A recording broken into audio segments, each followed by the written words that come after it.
apoia.c/o erro do mundo. Apoie o canal e me ajude a continuar fazendo os vídeos. Também acesse os links dos parceiros na descrição. Caçadores de vampiros. Como matar, curar e se proteger de vampiros.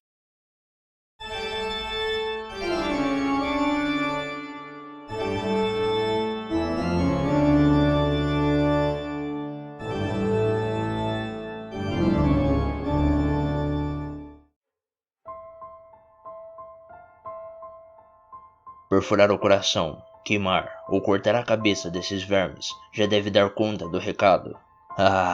Não há nada melhor do que mandar esses dentuços para o inferno de uma vez por todas.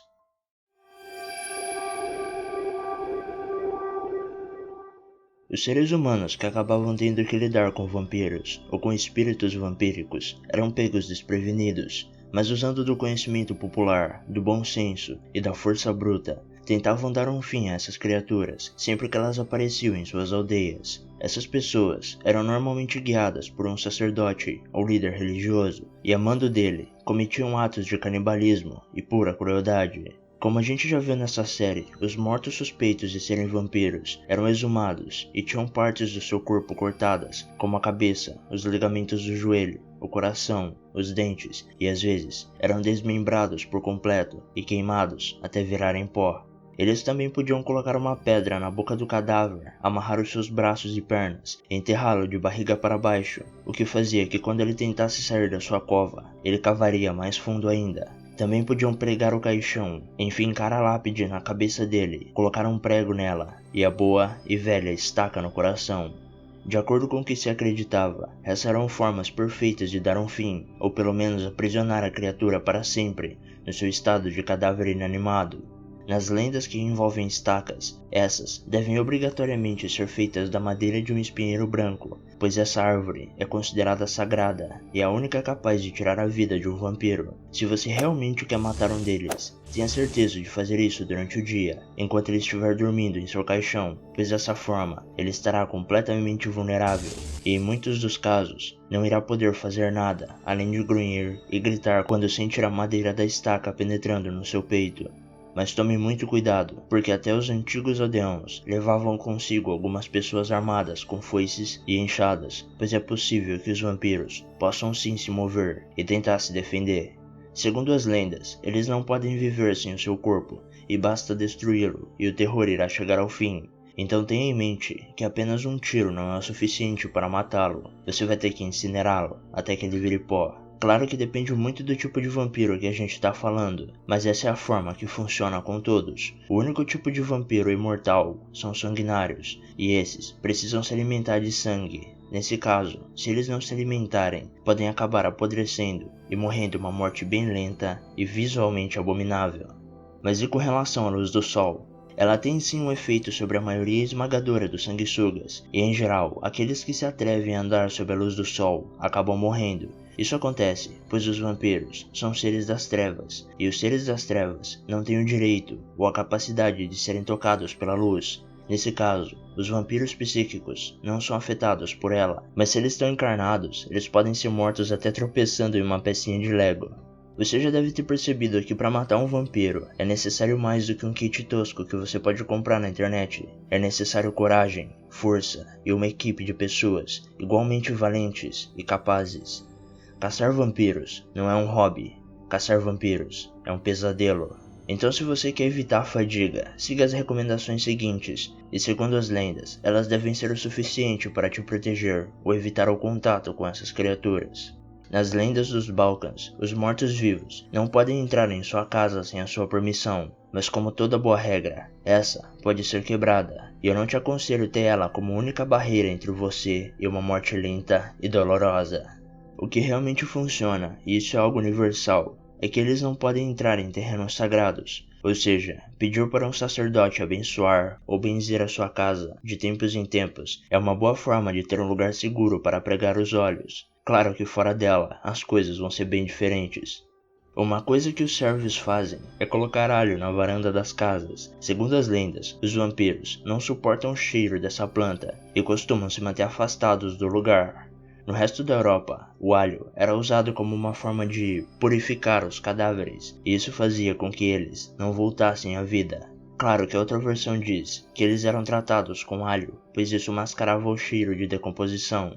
Então, só para esclarecer, o alho não mata vampiros, eles apenas odeiam o cheiro, mas eu acredito que se eles estiverem famintos o suficiente, podem ignorá-lo. Outra forma de se proteger é usar objetos sagrados, normalmente símbolos religiosos como a cruz, a estrela de Davi ou a efígie de um orixá devem funcionar bem. Aqui o mais importante é a energia colocada no símbolo e não o símbolo em si. Claro que os cristãos católicos lidaram com essas criaturas por mais tempo, e é dito que a cruz e as imagens dos santos funcionam extremamente bem e costumam repelir as forças das trevas, mas tenham em mente de que isso pode ser mais doutrinação do que realidade.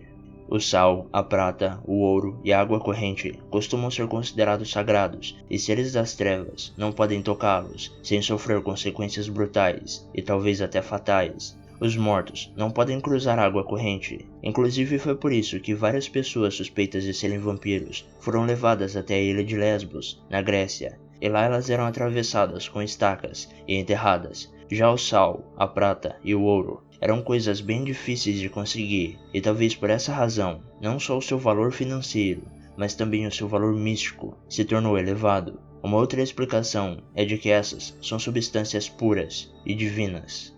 Essas são as formas de proteção apoiadas pelas lendas e que costumam ser usadas. É provável que existam outras, e se me permite te dar um conselho, eu te recomendo usar mais de uma ao mesmo tempo, só por garantia. Agora suponhamos que você é uma pessoa de bom coração, ou que o vampiro em questão é alguém que você ama, e por causa disso, você não quer matá-lo ou fazê-lo sofrer. Então as suas buscas e os seus esforços são concentrados em encontrar uma cura para o vampirismo. Já te adianto que ela não existe, ou pelo menos não da forma que você espera. Quando uma pessoa se transforma em um vampiro, o seu corpo e a sua alma são corrompidos. Se a sua intenção é salvar o corpo, ela é uma esperança vazia, pois isso não é possível. Mas se você quer salvar a alma e permitir que ela siga adiante, talvez o exorcismo seja a sua melhor ferramenta. Claro que isso é apenas especulação, mas é a sua única chance. Se você for perguntar para as pessoas, ou para os livros, se existe uma cura para o vampirismo, elas vão te dizer que sim. Basta cortar a cabeça e queimar os restos. Virar um vampiro é uma estrada sem retorno, e uma vez lá, a sua única saída é a aniquilação. E essa aniquilação vem através das mãos dos caçadores de vampiros. Esses homens e mulheres vêm lidando com essas criaturas desde que as primeiras lendas surgiram. E você talvez não acredite na existência de vampiros, mas os caçadores são sim reais, e eles existem até hoje. Séculos atrás esses homens pertenciam à igreja, e em meio aos inquisidores, batalhavam contra demônios vampíricos e toda a corja de criaturas que se alimentavam dos seres humanos. Para eles, os vampiros eram servos do diabo, e da mesma forma que ele, deveriam sentir a mão pesada de Deus, os exterminando. Com eles, não existe conversa. Vampiro bom é vampiro morto, ou mais morto ainda no caso. Outros tipos de caçadores, sem afiliação, também existem, e esses iam desde pessoas comuns que sofreram ataques desses monstros, até assassinos ou guerreiros treinados que encontraram nessas criaturas o tipo de presa perfeita para testarem suas habilidades. Mas existem certos seres que nasceram com a capacidade de caçar vampiros, e esses são considerados caçadores supremos, e são temidos tanto pelos vampiros quanto pelos próprios caçadores. O mais famoso entre todos é o Dampiro. Entre os ciganos da Romênia, existe a lenda de uma criatura nascida através de uma mãe humana e um vampiro masculino chamado Mulo. Esse vampiro, assim como a maioria, é um morto-vivo, mas diferente deles, é capaz de gerar descendentes com mulheres humanas. Normalmente esses descendentes são homens e recebem o nome de Dampiro, mas nos casos raros em que são mulheres, são chamadas de Dampiresa. Quando a criança nasce, ela costuma morrer, mas se isso não acontecer e ela sobreviver ao parto, desde o começo, vemos que ela é diferente. Logo de cara, a criança não tem nenhum osso no seu corpo. No lugar dos ossos, fica uma substância emborrachada. Ela não nasce com e nem desenvolve qualquer tipo de habilidade vampírica, sem falar que normalmente costuma viver menos do que um ser humano comum e envelhece como nós. Os vampiros, normalmente, não são confiados, e mesmo sendo respeitados entre os caçadores, eles são considerados uma ameaça. Mas se eles não têm nenhuma habilidade especial, o que é tão importante a seu respeito, eles podem identificar um vampiro em qualquer forma que ele assumir, ou até mesmo se ele estiver invisível. Por causa dessa habilidade, nenhum vampiro passa despercebido por ele, e depois de identificar a criatura, ele é capaz de matá-lo usando qualquer arma. No começo desse vídeo, eu te disse que apenas uma estaca feita com espinheiro branco era capaz de matar um sanguessuga, e em outro vídeo eu disse que a decapitação nem sempre funcionava, sem falar que alguns vampiros têm mais de um coração, e aí a gente ia ter que usar 2 estacas. Entretanto, o vampiro pode usar uma faca comum ou atirar com uma arma, e o ferimento será fatal. Claro que esse tipo de caçador não lida com qualquer vampiro, eles só são convocados nos casos mais complicados e para lidar com as criaturas mais poderosas. Por ser um caçador nato, costuma atrair a atenção dos seus inimigos e basta desafiá-los para um combate. Os vampiros mais fracos normalmente fogem, mas como ele só lida com os mais fortes, as lutas costumam ser bem emocionantes. Em alguns casos, quando o vampiro está invisível e é muito poderoso, ele usa magia para poder identificá-lo e poder lutar de igual para igual, e em todas as suas lutas, ele sempre sai vitorioso. O último registrado foi em Kosovo, no ano de 1959. Ele estava lá caçando vampiros. Sempre que um vampiro morre, o seu corpo deve ser tratado de forma correta. Caso contrário, ele voltará à vida como um vampiro. Também é bom falar que essa é uma prática feita com todos os caçadores de vampiros, para garantir que eles irão descansar em paz, depois de vestir o terno de madeira.